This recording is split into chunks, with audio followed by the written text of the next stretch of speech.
Hey y'all, it's Cidnee of Arcana ATL, and this is another edition of Tarot and Transits. Today we're talking about Venus moving back into Aries. So if you want to see the vibes through my eyes, then make sure to stick around, like, share, comment, and subscribe. And let's get into this edition of Tarot and Transits.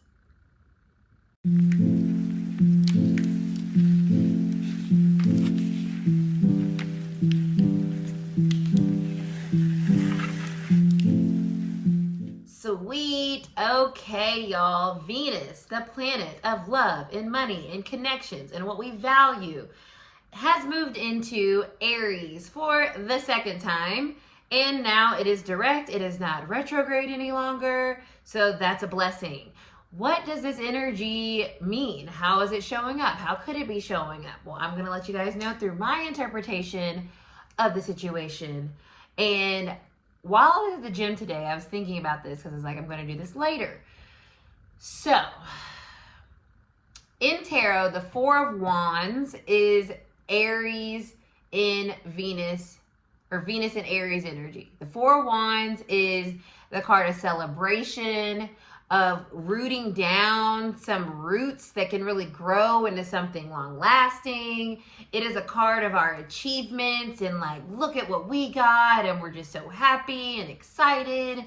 But in order to get there, we have to take action on what it is that we desire and want to have in our lives when it comes to connections and love and money and all the things.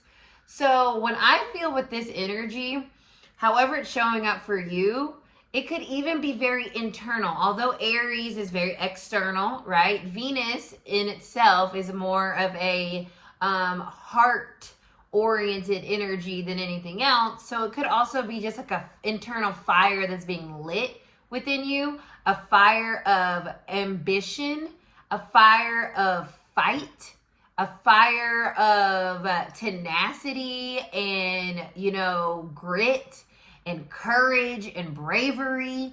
So that could be happening internally for you. Because for me, I feel like it's much more of an internal thing so far. And externally, who the heck knows how it's going to show up, right? But I feel like first we have to light the fire within.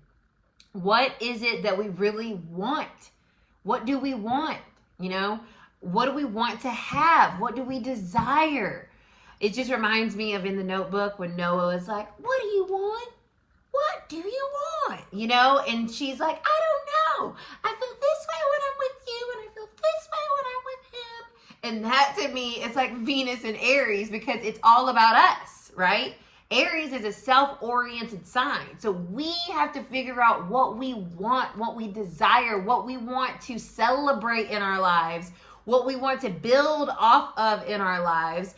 And only we can figure that out, right? So we have to know, okay, I really desire this thing and I'm willing to fight for it. I'm willing to do whatever I need to do to make it happen, even if it's just an internal fight at this moment in time of not giving up, okay? Because for me, that's how it's showing up. It's like I feel exhausted.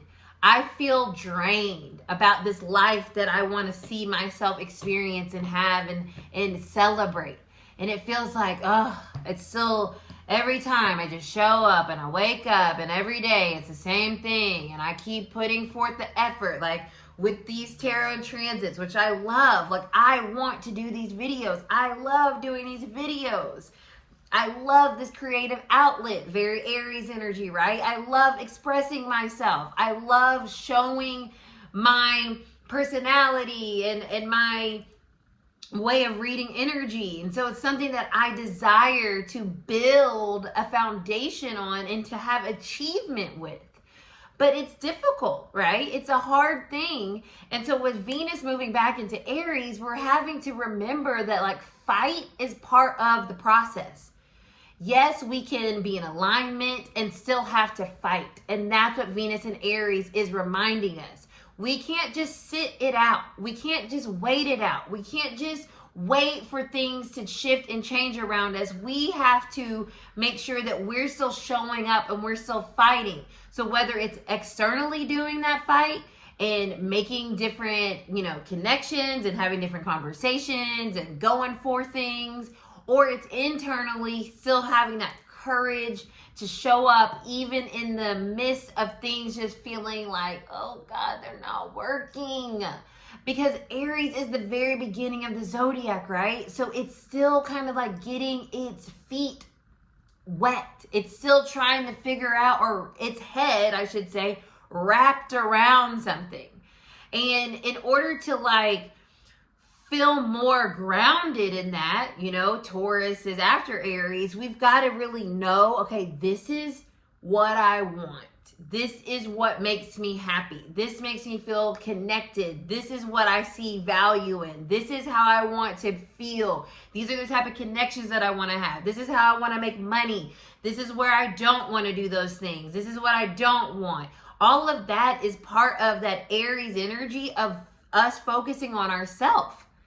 This is an energy of being self-oriented, or people may call it selfish. We can't get what we want if we're too worried about other people. That just doesn't happen. That doesn't work out for us because we're putting our needs to the side. So if I have a desire, but I'm worried that it doesn't line or sync up with somebody else, well, at least I know that we're on two different pages, right? At least I know that this avenue isn't necessarily giving me what I need, but I have to realize oh, this isn't doing that for me. So I need to take different action, right?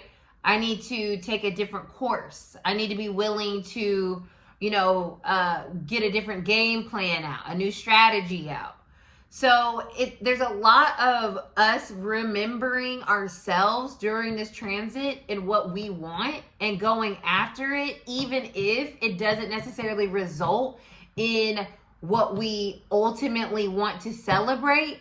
At least now we know, okay, I need a new game plan, or I need to release this.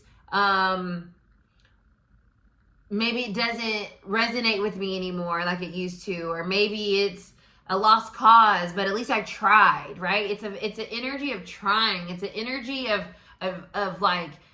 fighting. You can't fight.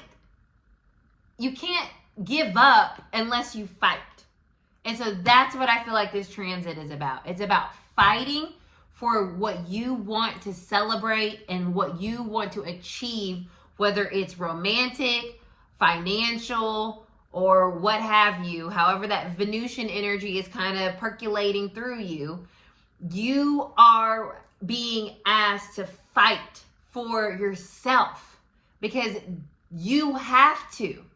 No one else is going to go to bat for you but you. So keep that in mind throughout this transit. The fight is in your hands.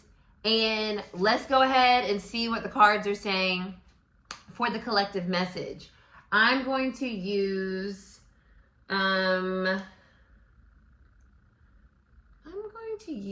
my Zodiac Tarot. So it's interesting. I already pulled out all these wands energy. I have the Queen of Wands and then the Ace of Wands. And then I had the Four Wands. All right. So I just want to show you guys that. This idea of something celebrating. But those two people didn't get married without fighting for each other or fighting for what they want. It reminds me of that Jessie Reyez song, Couldn't Be Me. That's the opposite of Venus and Aries. Somebody relinquishing what they really desire for something that's easy, something that's palpable, but lacks passion, lacks a sense of just carnal desire. And that's not the type of life I want to live. And I can imagine it's not a type of life that y'all want to live. So Venus and Aries is asking us to connect with our passion, connect to what really just gets us going, lights our fire. Because that is the way towards a more long-lasting achievement around our goals and what it is that we want. We've got to fight for what makes us feel alive. Venus and Aries is like, okay, let's do this. Let's fight for something. Let's fight for ourselves. Let's fight for the world that we want to have. Let's fight for the relationship that we want to have. You know, and if the other person is not fighting, then now I know. You know, we don't want something that doesn't want to fight for us. We don't want something that's not worth fighting for. Our purpose, you know, what really lights our soul on fire, that's worth fighting for, even if it's taking longer than we want it to before we get the 4 of Wands, before we get to celebrate it. That doesn't mean it's not worth fighting for. And so this transit's reminding us that, like, yes, what we desire is worth fighting for, especially if it's coming from a place of passion and just innate, instinctual kind of emotion. So the 8 of Swords reverse is our base energy. This is not about overthinking. This is about going for it. This is about letting your energy move you first and foremost. We're not thinking about things, we're just doing them. Venus and Aries is about action, and then we can think about it later. But if we have a desire, we go for it. What I also feel with this is, like, you know, in like a romance movie, I already talked about The Notebook, but same thing, right? She was like, I want to go see Noah. You know, I'm engaged, but this over here is like Venus and Pisces vibes. It's nice. I get all that I need, you know, but it's not fiery. It's not passionate. It's not exciting. And her and Noah, what did they do the whole time? They fought, right? But that fight was passion. That fight was like, I want this. I want to show up. I want this. It matters to me. So with the 8 of Swords here, it's like we're getting out of our head and we're getting into just like what we want. And sometimes we just really need to do that in order to get things moving. The 4 of Cups, not gonna cut it. During this transit, if it feels boring, if it feels emotionally dissatisfying, it's not gonna work. It's not gonna work. It's not gonna work because we're going to need more. We're going to be unsatisfied. We're going to want something that is more exciting. It's more, you know, like, ooh, good, not even like good, but like more just like, I want that, right? This is what this transit's about. We'll have another transit that cools this down, right? That's more practical when Taurus comes around, but we're not in that transit right now. We're in Venus and Aries. So let's use the energy to our advantage. And so when something feels emotionally unsatisfying, now's the time to look at different opportunities that are being presented to us and grab that joker, right? Grab it. This hand is going to take that cup back if you don't grab it. And that's what this is all about. We don't want to miss an opportunity because we're too worried about, well, what's going to happen?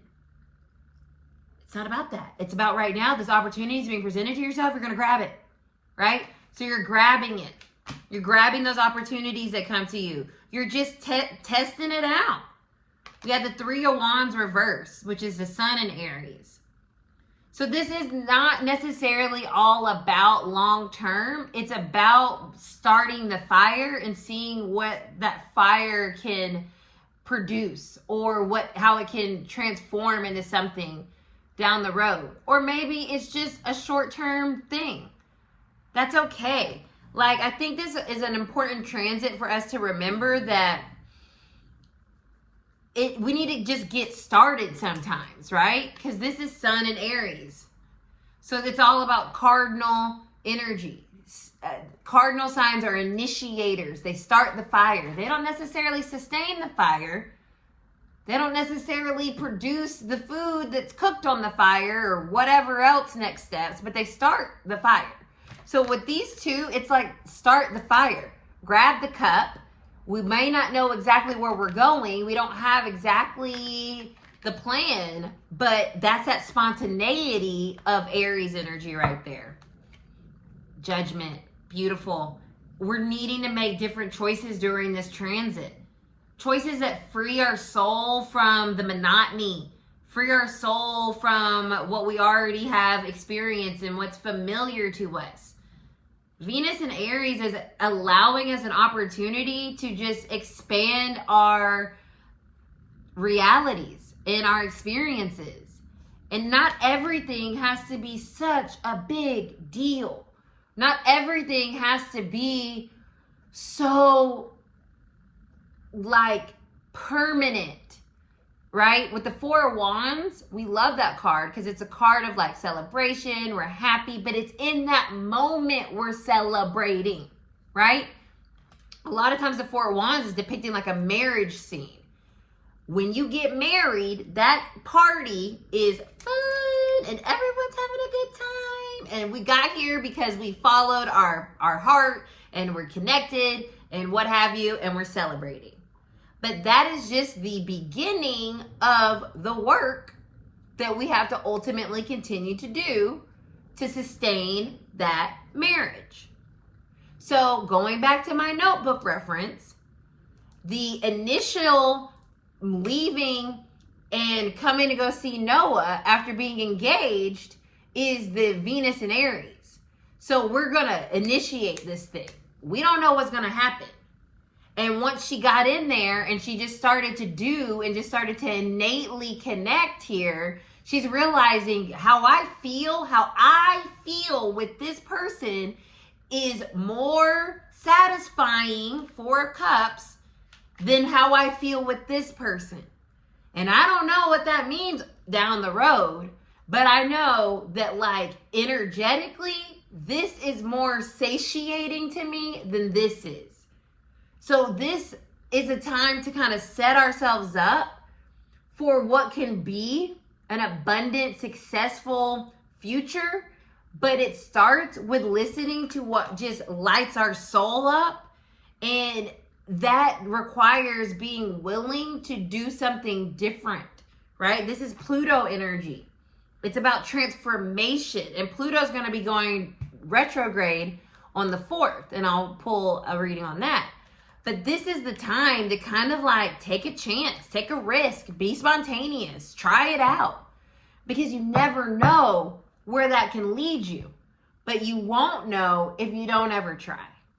So that is your collective reading for Venus and Aries. I'm so into this energy. I feel very excited about what it can bring all of us, and especially the collective. It's like, let's start the fire and let's see what we can make happen once we get this fire started. So I hope this was enjoyable. Drop me some fire emojis in the comments if you made it this far. I appreciate you so much. And bless. I'll see y'all next time when I'm talking about Pluto going retrograde, which is a little bit of a doozy, but we're going to get through it together. See you guys later. Bye.